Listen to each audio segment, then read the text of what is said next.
पुराने जमाने के लिविंग रूम में कोने में एक पुरानी घड़ी टिक टिक कर रही है। वैष्णवी सोफे पर बैठी है। उसके चारों ओर गणित की किताबें और नोट्स बिखरे हुए हैं। वो तनाव में दिख रही है। ले, थोड़ी चाय पी ले, कब से लगी हुई है दीदी? परसों मैथ्स का बोर्ड एग्जाम है, अगर फेल हो गई तो? अरे मेरी टॉपर बहन फेल होगी क्या? तूने साल भर मेहनत की है, बस ये आखिरी रिवीजन है, ज्यादा स्ट्रेस मत ले। वैष्णवी चाय की चुस्की लेती है। बाहर से कुत्तों के भौंकने की आवाज आती है जो अजीब तरह से दर्दनाक लग रही है। ये कुत्ते आज इतना रो क्यों रहे हैं? अरे ठंड बढ़ गई है ना, इसीलिए। तू अपना फोकस सिर्फ पढ़ाई पर रख। मैं सोने जा रही हूं। तुझे और कितनी देर लगेगी? शायद 2-3 बज जाएंगे। ठीक है, अगर कुछ चाहिए हो तो मुझे उठा देना। और हाँ, वो पीछे वाला दरवाजा ठीक से बंद है ना? हाँ दीदी, बंद है। वैसे आपको नहीं लगता इस घर में कुछ अजीब है? जब से हम यहाँ आए हैं मुझे कभी कभी लगता है जैसे कोई हमें देख रहा हो। फिर शुरू हो गई तेरे भूतों की कहानियां। देख वैशु, हमें ये घर बहुत सस्ते में मिला है। हम 6 महीने से यहाँ हैं। कुछ हुआ आज तक? नहीं परवर, कुछ नहीं। ये सब तेरे एग्जाम का स्ट्रेस है। चल, गुड नाइट। रिया अपने कमरे में चली जाती है। वैष्णवी अकेली रह जाती है। घड़ी की टिक टिक तेज महसूस होती है। बस ये आखिरी चैप्टर, मैं सो जाऊंगी। वो पानी की बोतल उठाने के लिए हाथ बढ़ाती है। बोतल खाली होती है। उफ, पानी भी खत्म। वो पानी लेने के लिए उठती है। उसका कमरा हॉल से जुड़ा है। हॉल के एक तरफ किचन है और दूसरी तरफ थोड़ा आगे जाकर बाथरूम। वो अपने कमरे के दरवाजे पर आती है और हॉल के अंधेरे में झांकती है। अचानक उसकी नजर किसी चीज पर पड़ती है। क्या था वो? नहीं, मुझे वहम हुआ है। इतनी रात तक जागने से दिमाग खेल रहा है। कोई नहीं है वहां। वो खुद को हिम्मत देती है और धीरे धीरे किचन की तरफ बढ़ती है। किचन का दरवाजा खुला है। अंदर गुप्त अंधेरा है। वो लाइट का स्विच ढूंढती है और ऑन करती है। किचन खाली है। सब कुछ अपनी जगह पर है। देखा, कहा था ना, वहम है। पागल हो गई हूं मैं। वो बोतल में पानी भरती है। वो बोतल बंद करती है और वापस मुड़ने लगती है। वैष्णवी झटके से पीछे मुड़ती है। इस बार उसने स्पष्ट देखा, वही काली ऊर्जा, वही साया। किचन के दरवाजे से निकलकर बिजली की गति से बाथरूम की तरफ भागा। कौन है वो? उसका दिल जोर जोर से धड़कने लगता है। वो अब उसे अनदेखा नहीं कर सकती थी। उसने यकीनन किसी को बाथरूम में जाते देखा था। वैष्णवी अपनी जगह पर जमी हुई है। तभी बाथरूम से एक आवाज आती है। नल किसने खोला? फिर जिया दीदी तो सो रही हैं। भय अब चरम पर है। उसके पैर कांप रहे हैं, लेकिन वो किसी अदृश्य शक्ति से खींची हुई बाथरूम की तरफ बढ़ती है। हर कदम के साथ पानी गिरने की आवाज और तेज होती जाती है। वो बाथरूम के दरवाजे पर पहुंचती है। दरवाजा आधा खुला है। अंदर खूब अंधेरा है। सिर्फ नल से बहते पानी की आवाज आ रही है। दीदी, क्या आप अंदर हो? वैष्णवी कांपते हाथ से दरवाजे को थोड़ा और धक्का देती है। बाथरूम के कोने में उसे कोई खड़ा दिखाई देता है। एक लंबी काली परछाई, एक स्थिर भयानक काली परछाई जो सीधे उसकी तरफ देख रही है। उसे महसूस होता है कि वो आकृति मुस्कुरा रही है। हाँ, डर के मारे उसकी उंगलियां दीवार पर स्विच बोर्ड ढूंढती है। उसे स्विच मिलता है और वो उसे दबा देती है। वहां कोई नहीं है।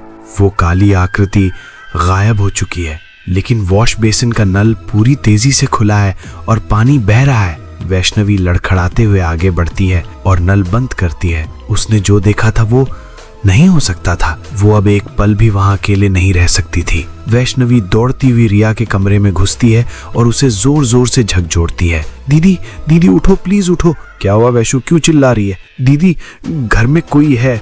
मैंने किसी को देखा। रिया पूरी तरह जाग जाती है। वो वैष्णवी की हालत देखती है। चेहरा पीला और पूरा शरीर कांप रहा है। वैशु, ये तो क्या कह रही है? पहले काली परछाई मेरे कमरे से किचन की तरफ गई। मुझे लगा मेरा वहम है। फिर वो किचन से बाथरूम की तरफ भागी, बहुत तेज। और फिर बाथरूम का नल अपने आप चल पड़ा। नल, हाय दीदी। और जब मैं वहां गई तो अंधेरे में कोई खड़ा था। मैंने देखा उसे, लेकिन जैसे ही मैंने लाइट चलाई वो गायब हो गया। पर नल चल रहा था दीदी। मैं सच कह रही हूँ, मैं पागल नहीं हूँ। रिया को वैष्णवी की बातों पर विश्वास नहीं होता, लेकिन उसकी बहन की हालत देखकर वो डर जाती है। वो बिस्तर से उठती है। चल मेरे साथ, मैं देखती हूँ। दोनों बहनें एक दूसरे का हाथ पकड़े डरते डरते बाथरूम की तरफ जाती हैं। रिया बाथरूम की लाइट जलाती है। सब कुछ सामान्य है, नल बंद है, लेकिन वॉश बेसिन अभी भी गीला है। यहाँ तो कोई नहीं है वैशु, शायद तुझे। नहीं दीदी, मैंने देखा था, प्लीज मेरी बात पे यकीन करो, ये घर ठीक नहीं है। शांत हो जा, आज की रात तू मेरे साथ सो जा, हम कल सुबह बात करेंगे। वे दोनों रिया के कमरे में लौट आती हैं। उस रात दोनों में से कोई नहीं सो पाता। उन्हें हर थोड़ी देर में लगता है कि छत पर कोई चल रहा है या दीवारों के पीछे से फुसफुसाने की आवाजें आ रही हैं। सुबह हो चुकी है, लेकिन माहौल में अभी भी तनाव है। वो दोनों बाहर बरामदे में खड़ी हैं। तभी उनकी पड़ोसन शर्मा आंटी वहां से गुजरती हैं। अरे बेटियों, क्या हुआ? रात भर तुम लोगों के घर की लाइट जल रही थी और तुम दोनों इतनी परेशान क्यों लग रही हो? कुछ नहीं आंटी, बस वैशु को रात में थोड़ा डर लग गया था। डर? कैसा डर? कहीं कुछ देखा तो नहीं? रिया समझ जाती है कि आंटी कुछ जानती है। आंटी, आपको इस घर के बारे में कुछ पता है क्या? बेटा, मैंने तुम्हें पहले दिन ही आगाह करने की कोशिश की थी, पर तुम लोगों ने ध्यान नहीं दिया। ये सिर्फ अफवाह नहीं है, ये पूरा इलाका, ये जो तुम्हारे घर के पीछे का मैदान है और जहां ये घर बना है, ये सब शमशान भूमि थी। क्या? हाँ, वर्षों पहले यहाँ चिताएं चलती थी। फिर शहर बढ़ा तो बिल्डरों ने जमीन कब्जा ली और घर बना दिए। लेकिन कहते हैं जो आत्माएं यहाँ थीं वो कभी गई ही नहीं।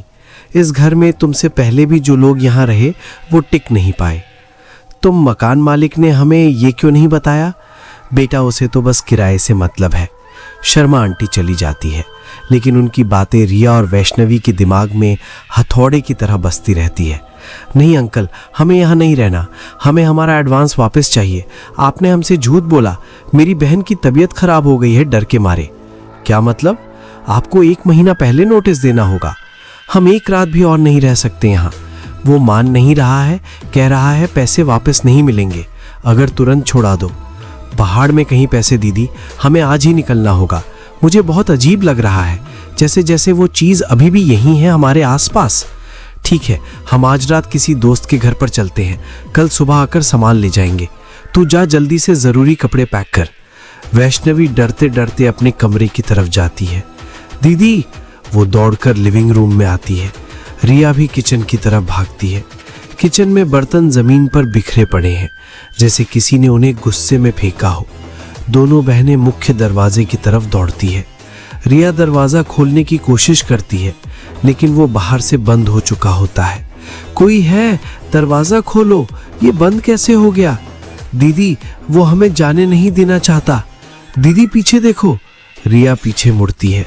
हॉल के अंत में जहां बाथरूम है, वहीं काली विशाल परछाई फिर से खड़ी है। इस बार वो और बड़ी और घनी लग रही है। वो धीरे धीरे उनकी तरफ बढ़ने लगती है, बहुत वैसे पीछे वाले दरवाजे से। वे दोनों पागलों की तरह पीछे के दरवाजे की तरह भागती है। परछाई उनके पीछे आ रही है।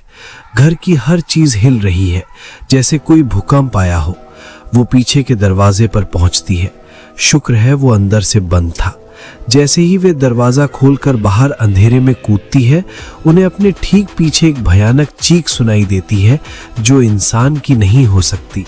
वे पीछे मुड़कर नहीं देखती और सीधे सड़क की तरफ भागती है।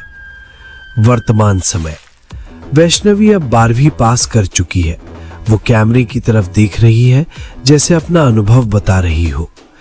उस रात के बाद हम कभी उस घर में वापस नहीं गए। हमारा सारा सामान, किताबें, कपड़े सब वहीं छूट गया। मकान मालिक को भी आखिर मानना पड़ा, क्योंकि बाद में पड़ोसियों ने बताया कि उस रात हमारे घर से कैसी भयानक आवाजें आ रही थीं। आज 2 साल हो गए हैं। मैं लखनऊ में ही हूँ, लेकिन एक सुरक्षित जगह पर। रिया दीदी की जॉब लग गई है, सब कुछ नॉर्मल है। लेकिन आज भी जब रात के 2 बजते हैं और अगर मैं जाग रही होती हूँ तो मुझे डर लगता है। हमें पूरा यकीन है दोस्तों कि आप लोगों को ये कहानी जरूर पसंद आई होगी। अगर आपके साथ भी कुछ ऐसे अनकहे किस्से हो चुके हैं तो प्लीज हमारे साथ शेयर करें। हम जरूर अपने चैनल पर उनको दिखाएंगे। हमारी ईमेल आईडी नीचे डिस्क्रिप्शन बॉक्स में दी गई है, तो प्लीज़ हमारे वीडियो और चैनल को शेयर एंड सब्सक्राइब करें और बने रहें हमारे साथ ऐसे ही अनकहे किस्से और कहानियां सुनने के लिए।